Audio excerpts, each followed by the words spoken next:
En el año 57 me afilié a la UGT en el exilio, que era el lugar donde residían mis padres, ellos mismos refugiados políticos. Y la UGT, en efecto, mantuvo en el exilio, así como otras organizaciones políticas de la familia socialista, mantuvieron en el exilio desde los años 39, 40, reiniciando las tareas de reorganización en el exilio, o de organización, mejor dicho, en el exilio desde los años 44. Incluso en Francia, antes de que evacuaran Francia las tropas alemanas, nuestras organizaciones ya habían emprendido su organización en el exilio, entre ellas la UGT. Allí donde había exiliados políticos, que no solo era Francia, estoy pensando en América Latina, muchos países de acogida, África del Norte, pero en Europa concretamente pues eran países como Bélgica, eran países poquito como Suiza, Gran Bretaña, pues allí donde, repito, había compañeros exiliados, se fueron estructurando secciones de la UGT. Un hombre que nos enseñó una cosa que me parece absolutamente importante, era saber decir, tenéis que saber escuchar para saber lo que la gente está pensando, porque si no escuchas a la gente, poco sabrás de lo que la organización quiere o cómo lo quiere.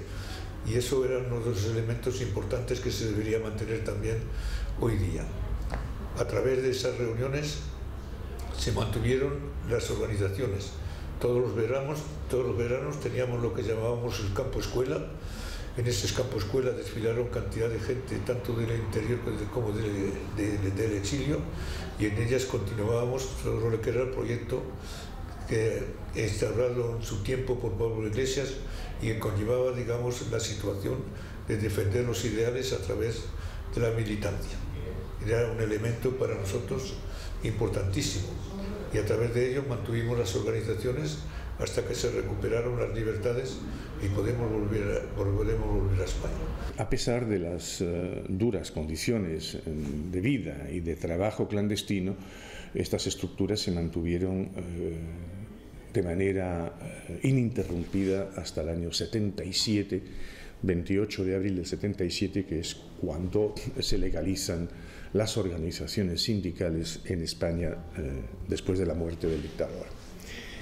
Estas relaciones entre la UGT del exilio y las del interior y de las clandestinidades han sido, repito, permanentes, y a lo largo de estos más de 40 años de exilio y de clandestinidad, las estructuras de la UGT se han no solo mantenido, sino que se fueron consolidando con un respeto absoluto a lo que podríamos calificar una liturgia, ¿verdad?, de nuestras organizaciones, porque esto era también válido para el PSOE y para las juventudes socialistas.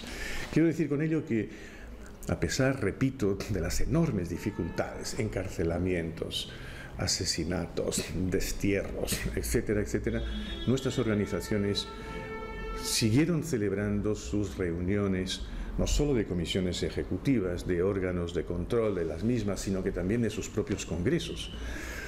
Es así como la UGT en el exilio celebró 12 congresos, desde el año 1944 hasta el año 73, reiniciando su andadura en España, aún en la ilegalidad, en el año 76. Ya había terminado la guerra, Francia ya estaban los soldados americanos, ya habían pasado, estaban allí, yo tenía un hermano en Marsella, una hermana en Bélgica, y terminada la guerra, y ya con la perspectiva de que Franco seguía donde estaba, pues yo, que no había cumplido la mili, y que tenía que entrar pronto en quintas, ya tenía, no sé, 19 años, y enfermo del pulmón, porque yo sabía si iba a ir o no a la mili, pero tenía que tener cuidado, porque quitarme así de repente, pues un buen día, sin más ni menos, ni decírselo al médico ni a nadie, yo todas las semanas me ponía neumotoras, me dejé de ir a Palencia a ponerme neumotoras, y entre 3 chavales más, y yo, no, chavales, hombres de 19 años,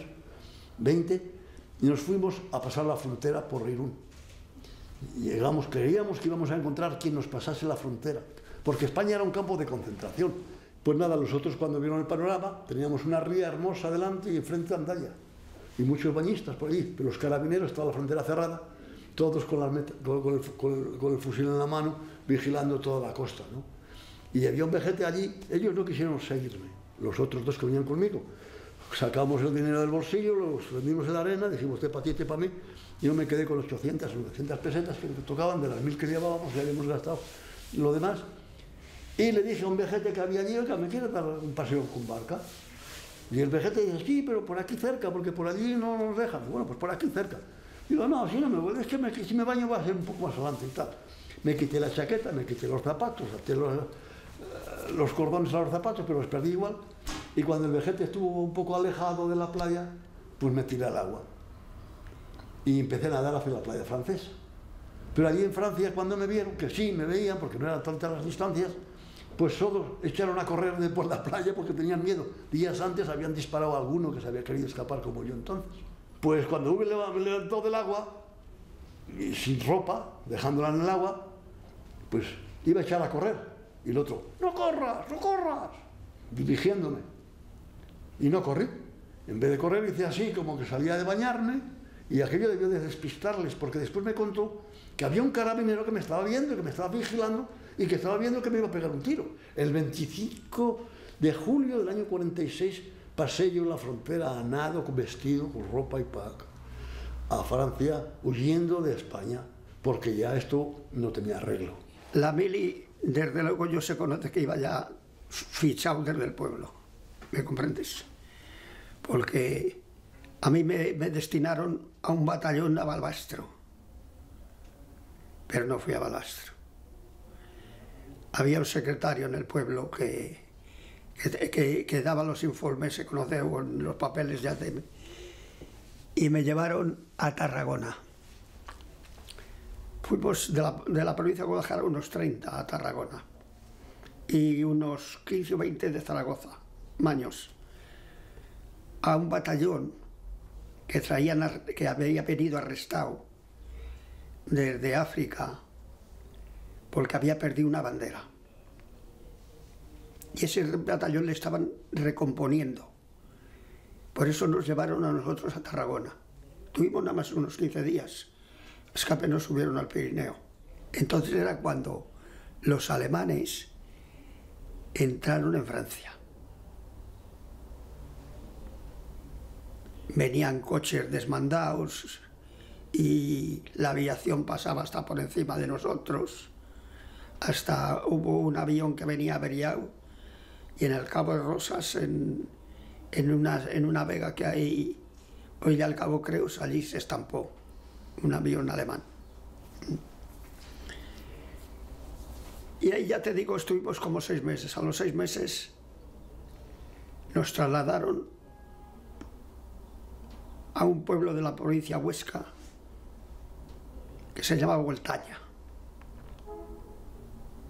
a unos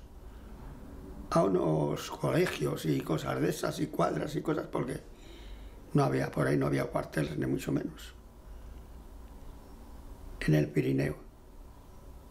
El significado que teníamos nosotros, que todavía por entonces no había maquis, pero ya se lo sospechaban ellos, se conoce, porque ya tenían todo lo que es la parte de Huesca.